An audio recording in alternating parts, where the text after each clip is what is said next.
ஓம் நம சிவாய. வணக்கம். நான் ஜோதிடர் மகேஜி பேசுகிறேன்.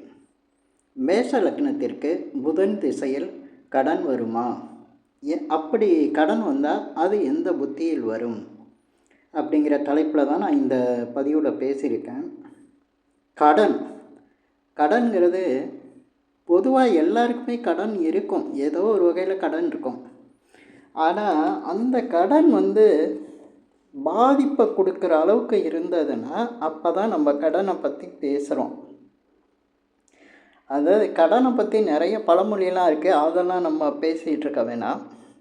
ஏன்னா கடன் உங்கள் மனசை பாதிக்குது, கடன் உங்களுக்கு கஷ்டத்தை கொடுக்குது, கடன் தான் வாழ்க்கையில் பிரதானமாக இருக்குது, கடன் இல்லைன்னா என் வாழ்க்கை நல்லாயிருக்கும் அப்படின்னு சொல்லக்கூடியவங்களுக்கு தான் நான் இந்த பதிவில் ஒவ்வொரு லக்னத்துக்கும் சொல்ல போகிறேன். இதில் இப்போ ஃபஸ்ட்டு மேஷ லக்னத்துக்கு எப்படி கடன் எந்த திசையில் வரும், அதே போல் அப்படி அந்த திசையில் எந்த புத்தியில் கடன் வரும் அப்படிங்கிறத இந்த பதிவில் சொல்லியிருக்கேன்.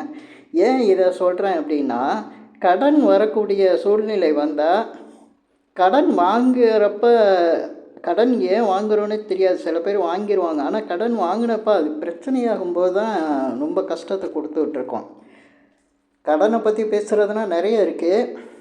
இருந்தாலும் இப்போ கடனை பற்றி, கடன் எப்படி உங்களுக்கு இப்போ மேஷ லக்னத்தில் பிறக்கிறவங்களுக்கு எப்போ கடன் வரும், கடன் பிரச்சனை எப்போ இருக்கும் அப்படிங்கிறது, அதனால எந்த அளவுக்கு பாதிப்பு இருக்கும் அப்படிங்கிறத ஏற்கனவே மேஷ லக்னத்தில் உள்ளவங்க அனுபவ ரீதியாக இந்த பதிவில் நான் சொல்கிறத கேட்டால் கூட தெரியும். அதே போல் மேஷ லக்னத்தில் பிறந்து புதன் திசை வரப்போகிறவங்க இதை பார்த்தா ஒரு எச்சரிக்கையாக இருந்துக்கலாம். கடன் இந்த திசா புத்தியில் வருது அப்படின்னா அந்த கடனை தாங்கக்கூடிய அளவில் இல்லை, எச்சரிக்கையாக அதிலிருந்து எப்படி நம்ம விலகிறது, அதுக்கு என்ன செய்யலாம் அப்படிங்கிற முடிவையும் இந்த பதிவில் நான் சொல்கிற இந்த திசா புத்தியை பார்த்து நீங்கள் தெரிஞ்சுக்கலாம். இப்போ பொதுவாக கடன் அப்படின்னா புதன்கிற கிரகத்தை தான் குறிக்கும். புதன்னாவே கடன் தான். புதன் திசையில் கடன் இல்லாத மனிதர்களே இருக்க மாட்டாங்க. ஏதோ ஒரு வகையில் கடன் அப்படிங்கிற ஒரு வார்த்தைக்குள்ளே அவங்க சிக்கிடுறாங்க. இது தெரியாமல் சில பேர், திசா புத்தியெல்லாம் தெரியாமையே சில பேர் இருப்பாங்க. நம்மளுக்கு என்ன திசை நடக்குது அப்படின்னு யாருக்கும், நிறைய பேருக்கு தெரியாது. ஆனால் கடன் வந்த பிறகு தான் ஜாதகத்தை எடுத்துகிட்டு போவாங்க. அப்போ ஜோதிடர் சொல்லுவாங்க, உங்களுக்கு புதன் திசை நடக்குது, புதன் திசை வந்தால் கடன் தான் பிரச்சனை, கடனால் நீங்கள் கஷ்டப்படுவீங்க அப்படிங்கிறத சொல்லுவாங்க. அப்போ தெரிஞ்சு என்ன பண்ணுறது, கடனெல்லாம் கடனில் கஷ்டப்பட்டு கடனை பற்றி தெரிஞ்சுக்கிட்டு அப்போ என்ன பண்ணுறது, கடன்லேருந்து மீள முடியாத அளவுக்கு இருக்கே கஷ்டங்கள் அப்படிங்கிறத அப்போ தெரிஞ்சுக்குவாங்க. சரி, இது புதன் திசையில் நடக்குது அப்படிங்கிறது உறுதியாக தெரியுது. சிலருக்கு வேறொரு திசா புத்தி நடக்கும்போதும் கடன் சம்மந்தப்பட்டுரும். ஆனால் அந்த திசா புத்தி ஏதோ ஒரு வகையில் இந்த புதன் திசையில் சம்மந்தப்படும்.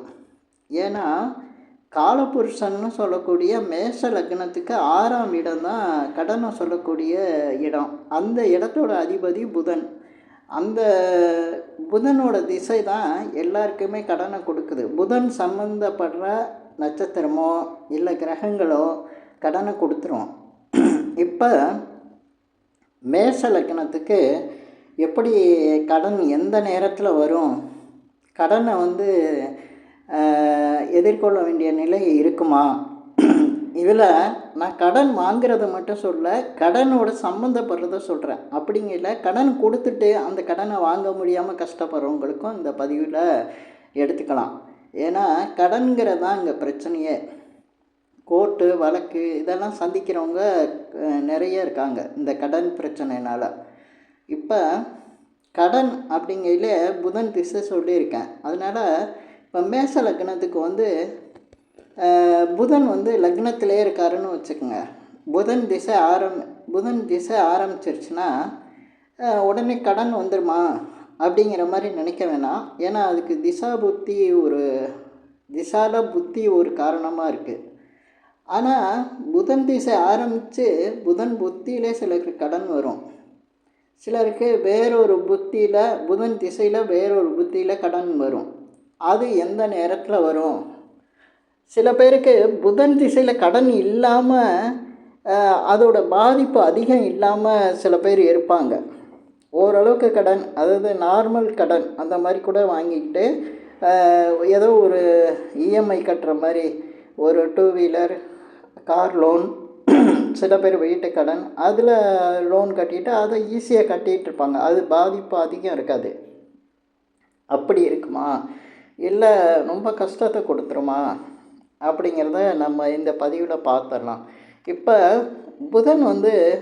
புதன் திசை ஆரம்பிச்சிருச்சு. சரி, புதன் எங்கே இருக்கார் அப்படின்னா, இப்போ லக்னத்திலே இருக்காருன்னு வைங்க. லக்னத்தில் 3 நட்சத்திரம் இருக்கும். புதன் அந்த 3 நட்சத்திரத்தில் ஒரு நட்சத்திரத்தில் தான் இருக்க முடியும். இப்போ அஸ்வினி, பரணி, கிருத்திகை இருக்குது. இப்போ அஸ்வினியில் உட்காந்து இருந்தாருன்னா அந்த அஸ்வினியோட அதிபதி கேது போய் புதன் வீடான 6ஆம் இடம் கன்னிராசியில் இருந்தார்னா புதன் திசை இப்போ புதன் புத்தி உங்களுக்கு நடக்குது. புதன் அங்கேயே உட்காந்துருந்தாருன்னா புதன் திசை புதன் புத்தியிலே கேது போய் கண்ணியில் உட்காந்துருந்தாருன்னா அப்போயே கடன் வந்துடும். கடன் பிரச்சனை உங்களுக்கு எப்படியாவது நடந்துடும். கடனில் நீங்கள் இருப்பீங்க, இல்லை கடன் கொடுத்துட்டு பிரச்சனையாகுவீங்க. கடனில் அடுத்தவங்களுக்கு ஜாமீன் போட்டுட்டு கடன் கொடுக்குற மாதிரி வந்துடும். இல்லைன்னா பண விஷயங்களில் நீங்கள் வாங்கின பணத்தை ஏதோ திருப்பி தர மாதிரி இருந்திருக்கும், அந்த பணத்தை கொடுக்க முடியாமல் கஷ்டப்படுவீங்க, அதுவும் கடன் மாதிரி வந்துடும். இப்படி ஏதோ ஒரு பிரச்சனையில் இருக்கும். புதன் அஸ்வினியிலேருந்து, அஸ்வினி நட்சத்திர அதிபதி கன்னிராசியில் இருந்தால் இந்த மாதிரி புதன் திசை புதன் புத்தியிலே வந்துடும். அதே போல் பரணி நட்சத்திரத்தில் இருந்து புதன் பரணியில் இருந்து அந்த பரணிக்குரிய சுக்கிரன் போய் கன்னிராசியில் இருந்தாருன்னா அப்போ புதன் திசை சுக்கிர புத்தியில் தான் உங்களுக்கு கடன் வரும். இதுக்கு அடுத்து கிருத்திகை இருக்குது.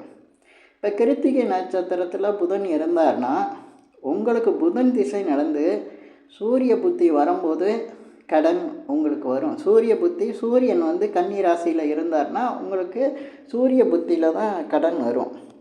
இதுக்கு அடுத்து பார்த்திங்கன்னா இப்போ 2ஆம் இடமான ரிஷபத்தில் ஏற்கனவே கிருத்திகை சொல்லியாச்சு. அதனால் ரோகிணி நட்சத்திரத்தில் இருந்தார்னா, சந்திரன் உங்களுக்கு கன்னிராசியில் இருந்தார்னா புதன் திசையில் புதன் உங்களுக்கு ரோகிணி நட்சத்திரத்திலிருந்து சந்திரன் போய் உங்களுக்கு கடக ராசியில் இருந்தார்னா புதன் திசை சந்திர புத்தியில் கடன் வந்துடும்.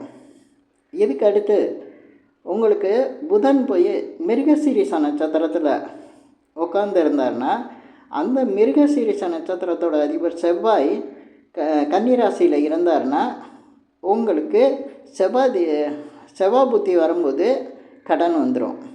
இதுக்கடுத்து புதன் திருவாதிரை நட்சத்திரத்தில் இருந்தார்னா அதோட அதிபதி ராகு கன்னிராசியில் இருந்தார்னா உங்களுக்கு வரக்கூடிய கடன் பார்த்திங்கன்னா புதன் திசை ராகு புத்தியில் வரும்.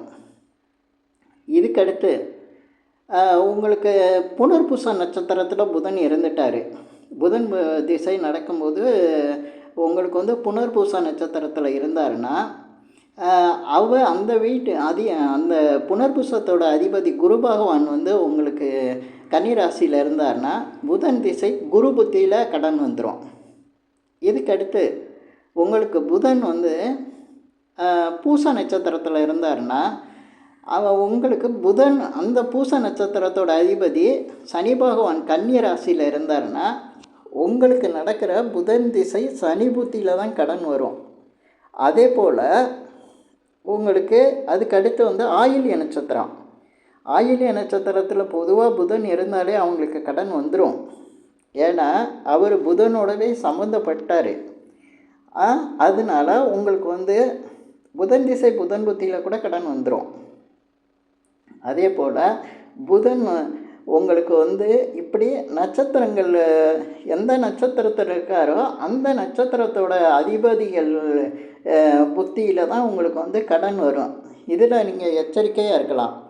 அதே போல் பார்த்திங்கன்னா உங்களுக்கு புதன் பொதுவாக வந்து ஆயில்யம், கேட்டை, ரேவதி இந்த நட்சத்திரங்களில் இருந்தால் அந்த புதன் திசையோ அல்லது வேறொரு திசையோட புத்தியில் வரும்போது கூட உங்களுக்கு கடன் வந்துடும். கடன் பிரச்சனைகளை வந்து நீங்கள் சந்திக்க வேண்டியதாக இருக்கும். பொதுவாக எந்த ஒரு கிரகமும் கன்னி ராசியில் இருந்தால் அந்த எந்த மற்ற கிரகங்களோட திசையில் கூட உங்களுக்கு கன்னி ராசியில் இருக்கக்கூடிய கிரகங்கள் அதோட புத்திகளை கொண்டு வரும்போது கடன் வந்துடுது. இந்த கடன் வந்து உங்களுக்கு பல காரணங்களால் வரும்.